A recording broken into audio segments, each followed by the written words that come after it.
Yo, welcome back, Life After Baseball family. It's your boy, as always, JP. Chris Campbell. And today we're going to get into a conversation that's going to be more specified for my high school players who are going to be getting ready to be going to college. Specifically, we want to talk about the difference and the change of style of play and the level of difficulty, the level of talent, just the overall game, how it changes from high school to college. Chris, what was your own personal experience in the game changing from high school to college, or even from travel ball to high school to college, how the game just changes in different levels, different aspects, or in different areas? Going from high school to college, I think, was the craziest transition. Yes, easily. And just to elaborate on that a little bit more, because I went to Cardozo, shout out to Dozo. We won the championship my senior year. And that whole run was crazy, right? And you go from, I was ranked number 1 second baseman in New York at that time, and I go from being the best player on my team, or one of the best players on my team. Now I'm going into college where everybody is coming from being the best player on their team. Yep. And now it's like you're starting, I wouldn't say from square one, but now it's like even playing field, sort of say, where it's like, shout out to my boy Andy, who was my roommate freshman year, one of the best shortstops, if not one of the best players I've played with. And he was killing it out in Freeport. And once again, he was one of the best players out there. And then he comes to Monroe, where I went to college my first couple years, and Monroe was, full of heavy hitters. We had guys from Puerto Rico, we had Canadians, we had, and it's a JUCO, right? So we have guys that are about, for those people, what's a JUCO? Junior college. So for the most part, you're with freshmen and sophomores. So it's a little bit easier. That transition was a little bit easier for me. But the game was faster. The players were better. Mm-hmm. It was a crazy transition. And once you get to high school and you get to college, that's when you start to realize that you're not as strong or as good as you think you are. Because it's a reality check. It's a big reality check. When you go into high school 14. See, some people they don't play varsity all 4 years. You go freshman ball, then you got JV, and then you got varsity. In my situation, I played varsity freshman year to senior year. So for me, my first year was literally a roller coaster, because I got in and I was already used to playing against kids who are 16, because like that concept that Chris brings up, playing up, you play against kids who are better than you. It helps you get ready for those times when you get to high school and you're going to be playing against that 18-year-old when you're 16, or whatever the case may be. My journey was a roller coaster ride, because I came in, I was used to hitting against 17, 18-year-olds, but then the sustainability of being able to play at that level and at that speed consistently for 6, 7 innings, my body wasn't used to that. The sky was the limit for me. When I got to college, I went to Keystone College. Shout out to Keystone College. They showed me what real talent was. And just like Chris, and I feel like every real big college, or any college that is serious about the sport you're going to play, you're going to have kids who are recruited from many different walks of life. I had kids from Puerto Rico who spoke no English. I had kids from Delaware. I had kids from Florida, Texas. I had kids who transferred from Villanova, from D1 programs to come to our school. We had Keystone's powerhouse. Keystone's a powerhouse. We had kids transfer from Wake Forest to come to our school. So we were a very well-known team. And, I thought I was good walking into Keystone. I walked into Keystone, and those were some of the best players I had ever seen in my life. Mind you, I feel that. I went to a D3 school. He went to something, you went D1. Yeah, you went D1. I went to a D3 school, and mind you, that was some of the best talent that I had ever seen. And I had stepped on that field, and when I had got on the field the first time, it was a reality check. My very first college appearance, first batter, I gave up a home run. I gave up a home run. Bro, they brought me into, and that's exactly what my coach told me. Welcome to college. Bro, I came into the game and we were winning, and I started there was a lefty that I was pitching against. Started him off, breaking pitch. He looks at it. Another breaking pitch, looks at it. I'm up 0-2 now. I'm like, all right, cool. He's not doing nothing. He's not seeing this. I thought that I was going to pepper a fastball outside corner. He sat on that pitch all day.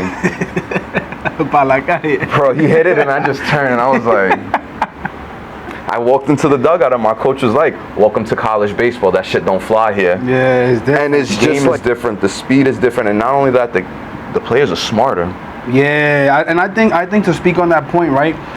One thing that I realized after my freshman year, as you start to make the team and you start to learn the players and things like that, you start to realize at that level, everybody's really good. What separates people is their thought process, their work ethic, and then just how they take care of their bodies as well. Yeah. To sustain, like JP said, to sustain. I mean, the schedule. I mean, you went to a 4-year school, so it's a little different when you go to JUCO, junior college, because we don't really have practice restrictions. So we had 5 a.m.s. We had a 5 a.m. run. Then we would get a lift in after. Then we had class. Then we had, I remember from like 2 to 3 o'clock with the position players doing, their field work. Then you had the outfielders would do their stuff.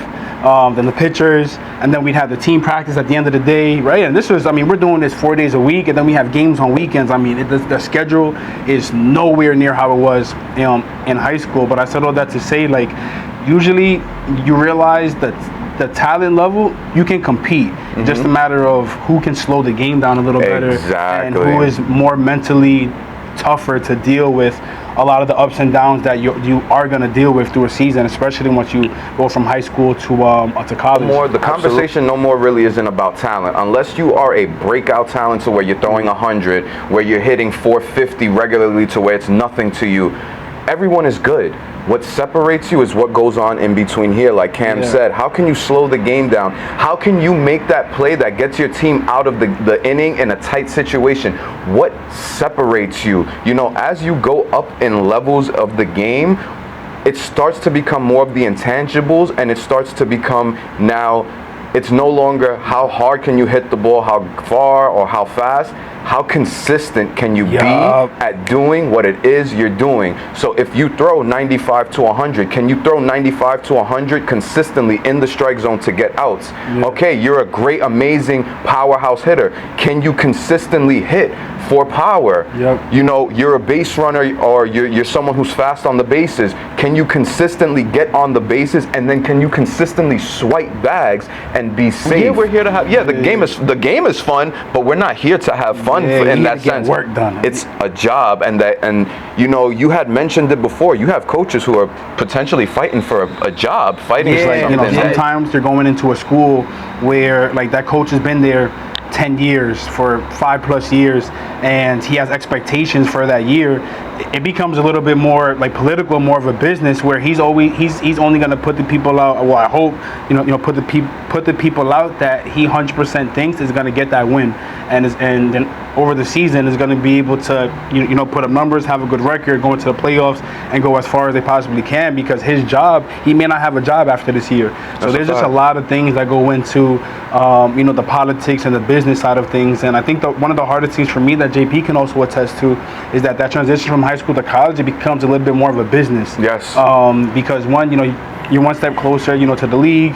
Obviously, like I said, you have coaches that this is their livelihood, for the most part. Sometimes this is how they live, and their jobs may be on the lines. One thing that I want to kind of go back to, though, because JP mentioned that he went to a D3 school. I went to a D1 school. When you're in high school and everybody hears D1, D1, D1, D1, and it's cool, right? But honestly, and of course you have the differences between the LSUs and the Arkansas, and then the lower D1 schools. I would say go to a school that you're going to play at. Yes.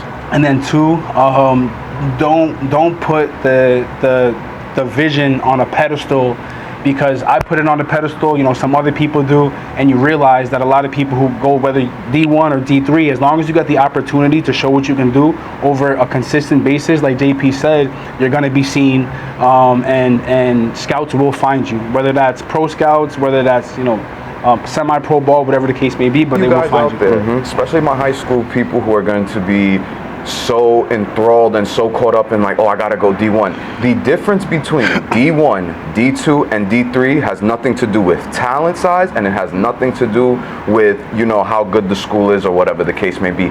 It is the size of the school. That is it. Think about it now. Your LSUs, your Syracuse, your Albanys, all of these big name schools, your D1s, what are they? State universities. Yeah. When you have a bigger pool to choose from, when the names are bigger known, you have more talent that you're going to be able to. You got to pick of the litter, and then as you go to D2, the pick of the litter goes down, and you go to D3, the pick of the. Listen, I had kids on my team that could have started on D1 schools. I had kids on my team. Keystone is a powerhouse. I had kids on my team who they left their D1 school to come play, not because that they weren't playing, but they just felt that their chances or the talent was better where we were playing.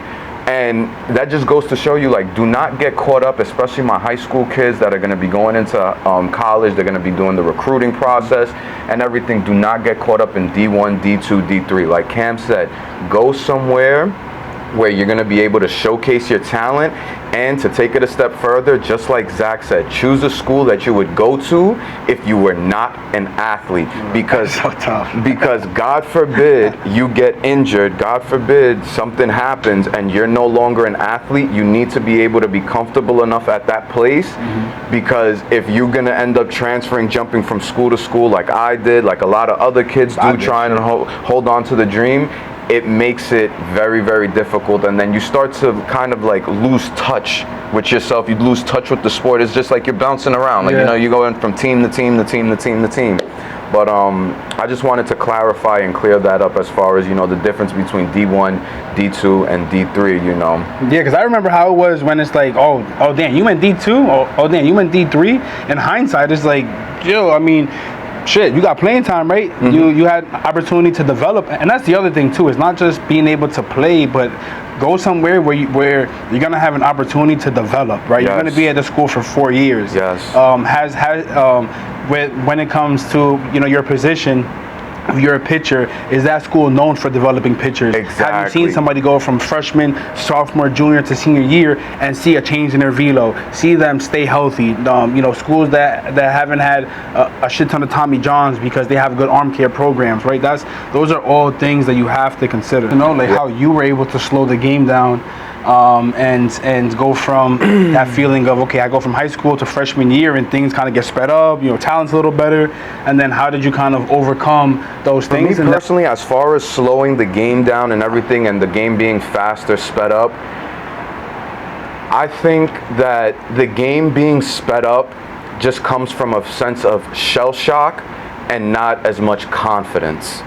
Because when you walk into that new talent pool to where, all right, the level is higher, we know everyone, especially when you go into like the major league or you go into like a D1 college where you're hearing of certain players' names ring bells, you're just like, all right, I'm in the same field as these people. So it can feel a little nerve-wracking because your confidence might not always be there. But now you start putting that time in. And for me personally, as I became more confident, as I put in a little bit more work on the field, I started to see a little bit more wins here and there. The game now started to slow itself down, and I was able to now see the game from a whole different lens. So for me personally, the way that I slowed the game down was really working on my craft and building the confidence to be able to see the game in a slower light. Because if I'm confident in my abilities and I know what to expect, or I have an idea of, all right, this is an outcome that is possible, that's an outcome is possible, and that outcome is possible. If these three things happen, what am I going to do? Being able to know those situations, that allowed me to be able to slow the game down, and it's just that level of confidence coming with it. So for me personally, that's how I slowed the game down. How did you slow the game down for yourself? Bro, that right there, I mean, you couldn't have said it any better. I think just over time, when like you start to realize that you belong, and then you get that confidence, you know, and then I just think for more than anything, it's just a preparation, right, of just making sure that you're outworking everybody who's there, and then to your point, just slowing the game down, right? So me as a second baseman, like that was one of the biggest problems for me. Being in the infield, the game got sped up extremely quick. I started making errors, and you usually make errors in the beginning, not just because of like nerves, but because the game's too fast for you, right? So if I know that I got a man on first base and I play second, okay, then I'm already foreseeing a couple of things to happen. There's a double play, ball get hits on the ground, I'm going to second, you know, to turn that double play. Ball gets hit in the gap, double cut. You know, if if he hits a single, that guy's probably gonna go to third. I gotta cover second, right? So I'm already foreseeing things to happen, so that when they happen, I'm not thinking about it during the play. I already knew, okay, ground ball, boom. I'll turn that double play. So that's one of the things that slowed it down for me. The other thing that I wanted to touch on that I thought about again too was especially when you dorm, right? When you go from high school to dorming, now you have so much responsibility. And now you don't have your mom waking you up, you don't have your parents waking you up, or somebody telling you got to go to practice. You don't have your trainer telling you got to get extra swings in. You're doing that on your own. So that was another huge transition for me to be a little more self-sufficient and independent, and having the discipline to do that. And what helped me in that sense, find the people who are extremely serious about their growth, and stick with that group of people. Because you're gonna have the cliques that are there and they think that their talent is gonna get them on the team, which it probably is, but it's not gonna be sustainable. Then you have those people that know they have to prepare, they're talented, and they want to start every single day. Make sure you get around those people. When you make that transition from high school to college, you are going to be so tempted to start thinking. When you start thinking, you start making errors. You have to start thinking less and start reacting more. Trust your ability. Trust your ability. And that's where that preparation goes. Exactly. You've been playing this game for 18, 20 years, 15 years, whatever the case may be. Yeah, you might be a little guppy in the pond now, but you still know what the hell you're doing. Yeah. So don't go in there making, boneheaded plays and everything like that. Now, we're going to get into more conversations based on the recruitment process, the politics behind the game, how to help you, little tips that we're going to give you, how to help you with the dorming process, because that is very overwhelming. Very, very overwhelming. But guys, thank you for joining us. I hope you enjoyed this conversation. This is Extra Innings Clubhouse Conversations with your boy JP and Cam. And this is Life After Baseball, where we're the only place that we're going to show you how you can go from dugouts to deals. Or from cleats to clients. We'll see you in the next one. Let's get it.